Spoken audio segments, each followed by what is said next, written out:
I had misconceptions of how pet food was made. I didn't expect everything to kind of come in dry powder forms. I mean, they add a lot of vitamins and minerals to chow. That was one thing I did notice. But it wasn't exactly what I expected. And then many years later, because in Trinidad we have quite a Nestle presence, Purina came to me and said, okay, well, why don't you advocate for our foods? And I said, I don't like your ingredient list and blah, blah, blah. I basically gave them, an earful.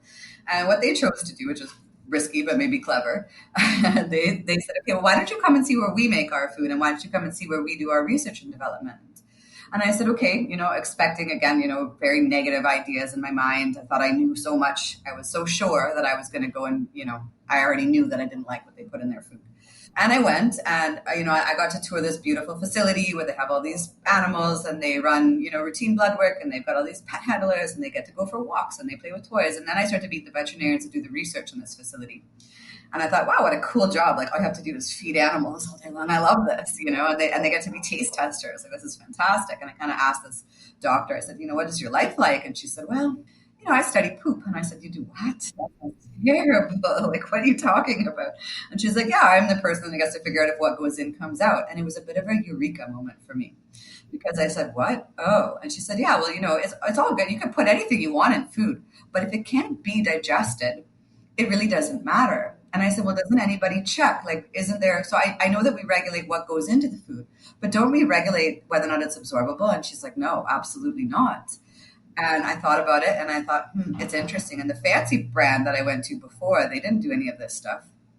And it started to make me question things and look at things differently. So I think that they were very clever because they really opened my eyes to a lot. And then I got to go and see where the food was made, and it was another bit of a eureka moment. And I realized how different this facility was to the one I visited previously. Obviously, it's much bigger. Obviously, Purina is $1 billion company, and and Nestle is even bigger than that. But they had actual vats of meat. They had, I was surprised. I really thought it would be much more similar than it was. And I'm not an advocate for Purina particularly. I personally, I think there's lots of great foods out there, but I'll tell you what I learned. What actually really matters in what you feed your pet is whether or not they do research and development. And unfortunately, what that truly means is that the companies that can afford to do that are the big companies. They are big corporations. So it is Royal Canin, it is Science Diet, and it is Purina. And, I like the little mom and pop companies too. And I like the underdog, but the truth is that means that you're allowing your pet to be the guinea pig in that case. So we learned from the grain-free diets, for example, that first of all, I'm not sure where the idea that a pet can't eat or shouldn't eat grains came from. I suspect it's this concept that, our cats are carnivores and our dogs come from wolves, and therefore we want to feed them a more biologically appropriate food. But the truth is a wolf in the wild lives for 5 years. And if you want your dog to live for 5 years, then feed them like a wolf, no problem. But I assume that most of us actually want our pets to live as long and healthy as we can possibly have them. So the truth is that then I, as a veterinarian, because I don't know everything about nutrition and I probably never will, I have to rely upon the people that are doing the research and development that can show me that they spent 10 years in development of a product before it came to market. And honestly, those companies, there are very few and far between. And I would say be very careful of fad diets, just like in humans. A lot of them end up being linked to problems in time, but it takes time to show that. So the grain-free diets, as many of you know, have now been linked to heart failure in some dogs. And so, when you're being the person experimenting with your own pet, just be wary that sometimes that leads to consequences that you weren't anticipating. So I personally stick with the companies that are formulated by a veterinary nutritionist, that do feeding trials, that have research and development as a part of their thing. Because, even in this simple model that I just explained where this vet told me that she studies poop, I thought, how many times are people spending big bucks on fancy foods that are undigestible and your dog is just peeing and pooping them out? What a waste of money that is.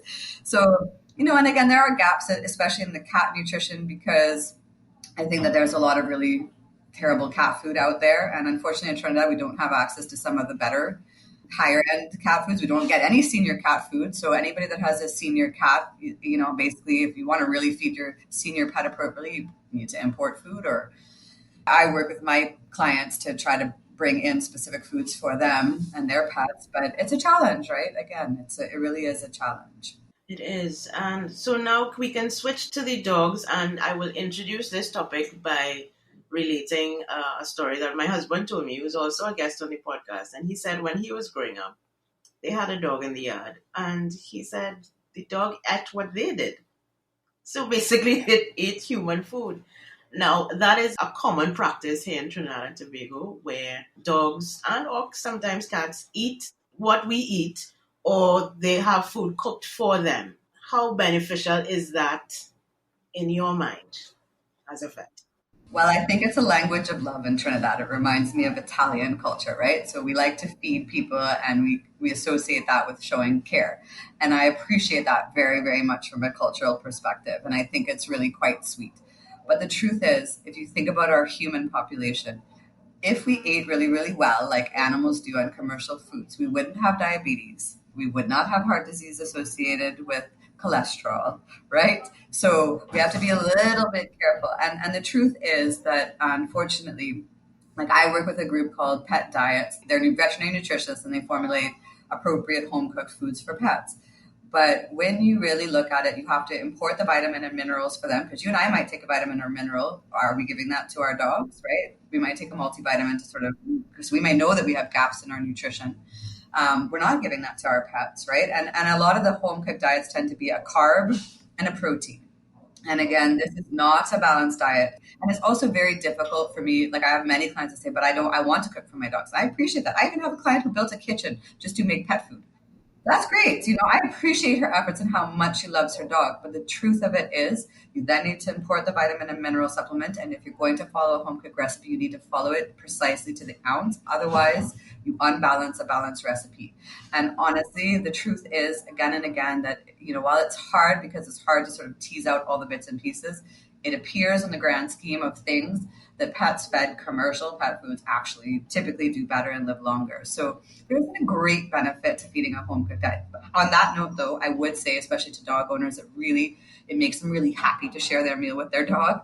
And I'm even one of those, to be fair. So if I have spaghetti and I have a little bit, my dogs might get a spoonful. That's not the end of the world. Once they eat, 90% what they're supposed to, you can have 10% that's other. Again, I would say dogs don't do well with fat. So please don't feed them fat. Every single year at Christmas, I have a hospital full of pets with pancreatitis, dogs with pancreatitis. So because they're eating ham and turkey.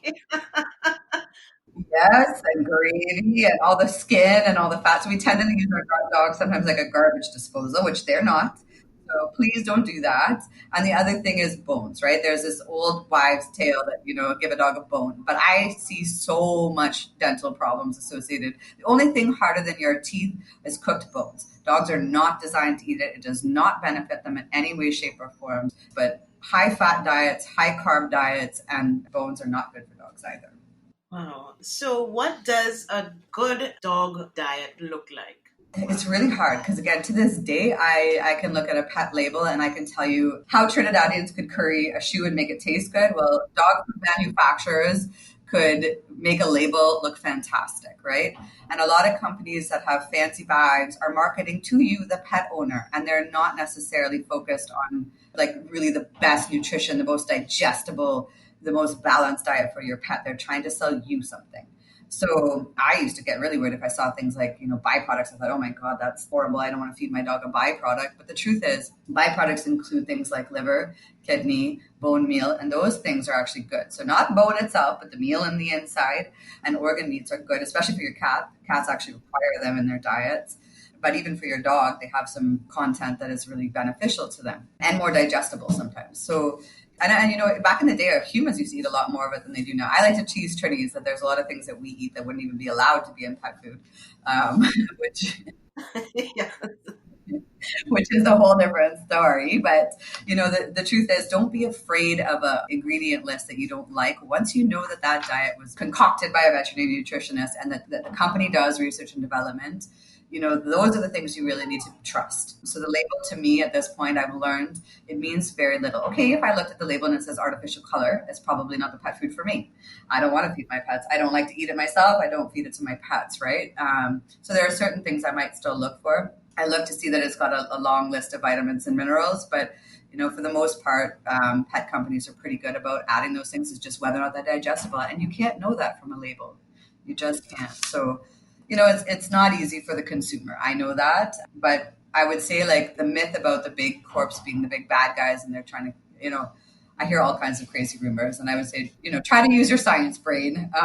Don't be victim of marketing. Could you talk a little bit about supplements? Is that something that pet owners should be considering? The problem is it's really hard to know, right? Because if you don't know if your pet is deficient in a vitamin or mineral, you don't know whether or not it's a good idea to supplement. So, for example, one of the supplements that we see a lot here is cod liver oil.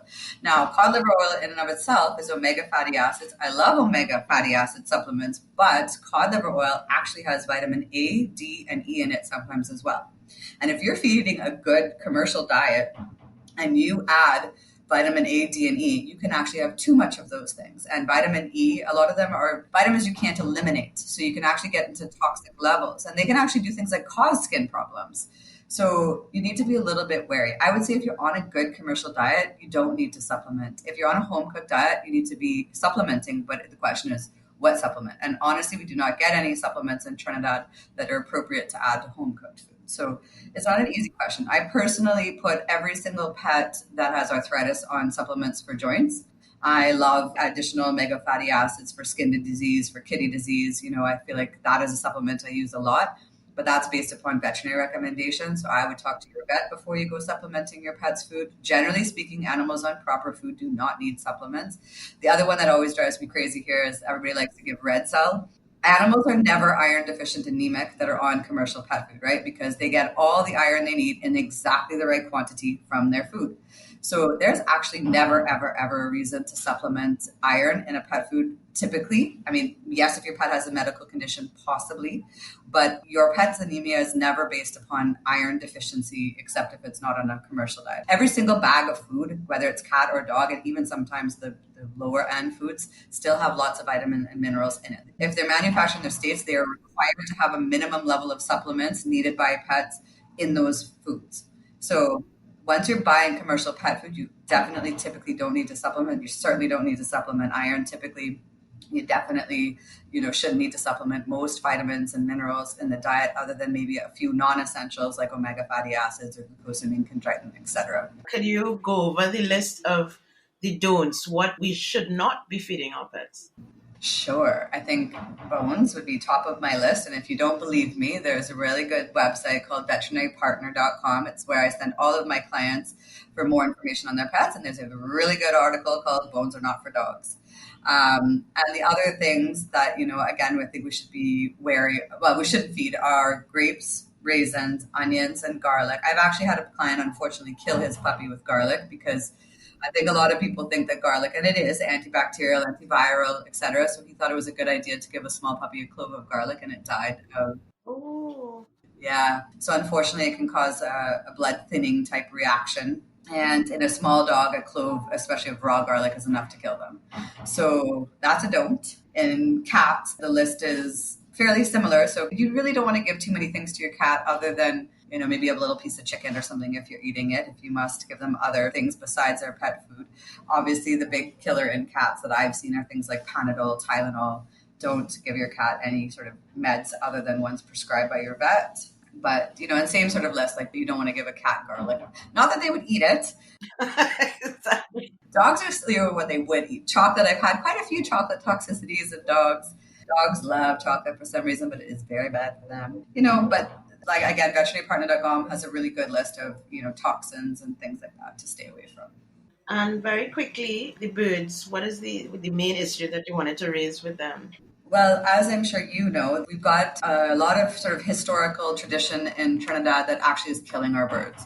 So first of all, there's the idea that we should feed baby birds bread and milk. I don't know if anybody else has noticed, but birds actually don't produce milk. They do not lactate. They do not have mammary glands. So milk is not a part of a bird's diet.